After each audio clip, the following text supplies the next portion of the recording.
Hello, and welcome to this video. This video is part one of three on a series on World War I.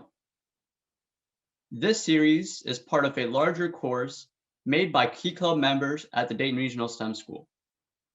This video is going to talk about the precursors which led to World War I. My name is Pushkar Shirahatti, and let's get started.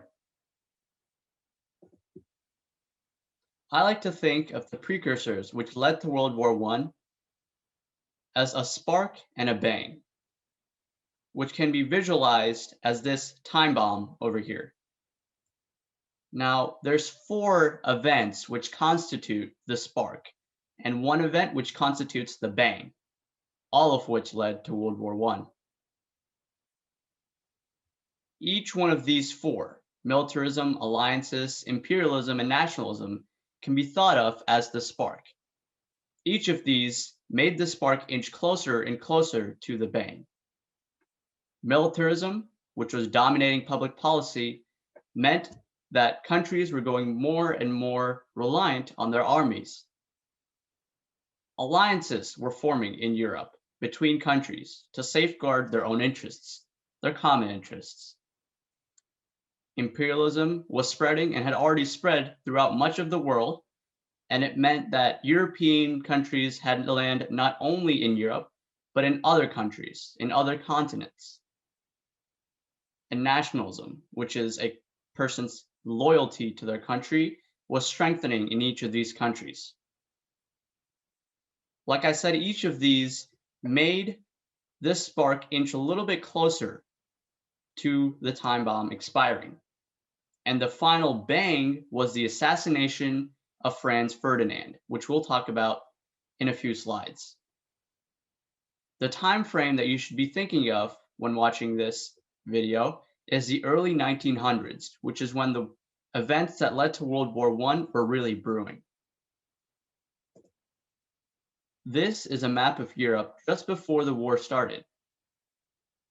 You can see in blue here, you have the UK or the United Kingdom, France, and Russia. And these are the three countries which entered into an alliance known as a Triple Entente. Other three major European powers were Germany, Austria-Hungary, and Italy, the three of which formed an alliance known as a Triple Alliance.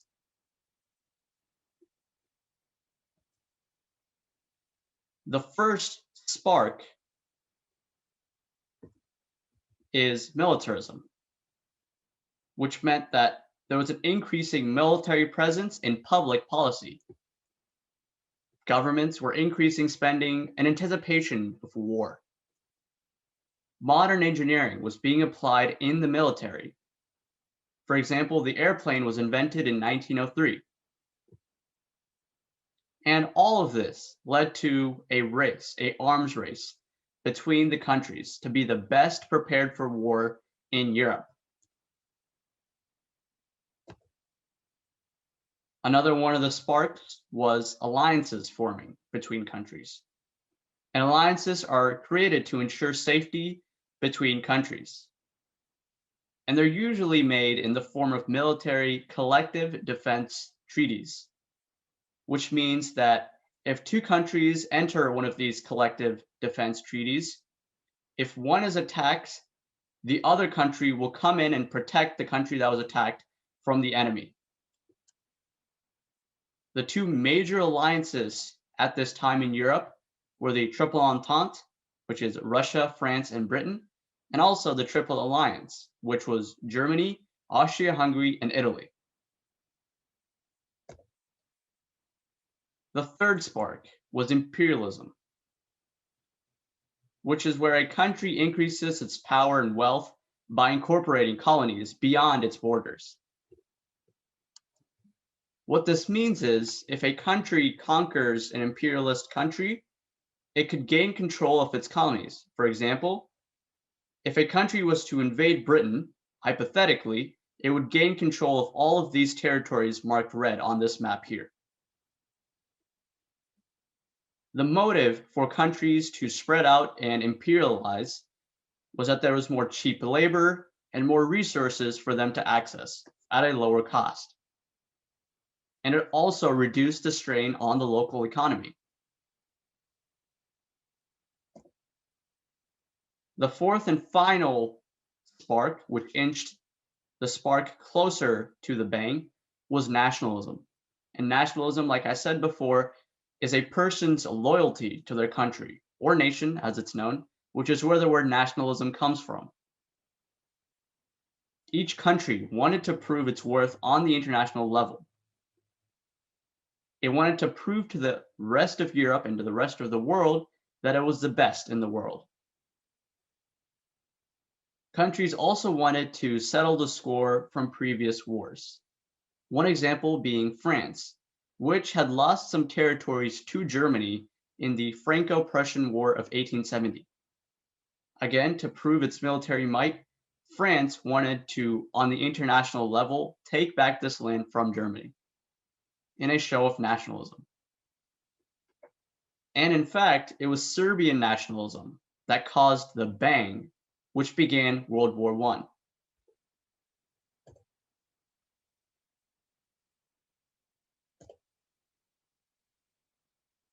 The bang, which propelled the world into World War I, was the assassination of Archduke Franz Ferdinand, who was the heir to the Austro-Hungarian Empire.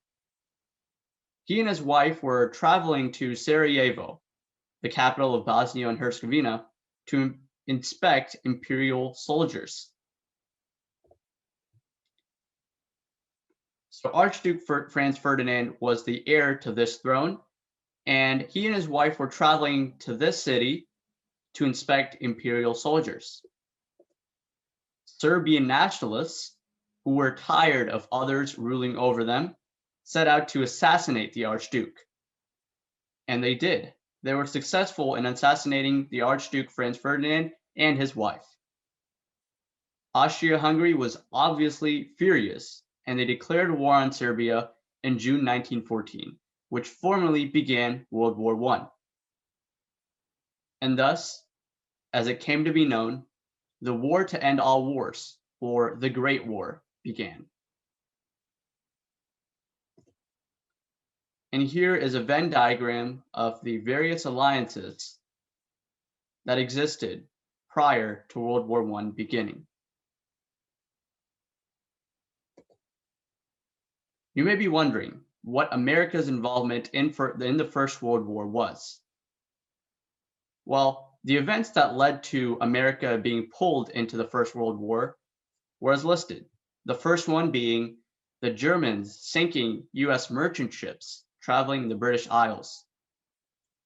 So German U-boats, or basically submarines, were sinking merchant ships, which weren't necessarily carrying military personnel. It was also civilians. And this angered the US government and public.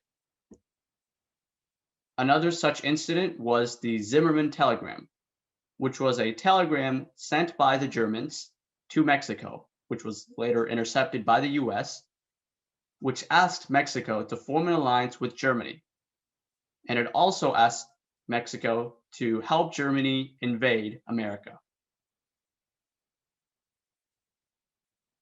Consequently, the US joined World War I in support of the Allies, or the Triple Entente, in April 1917, which is 3 years after European hostilities began.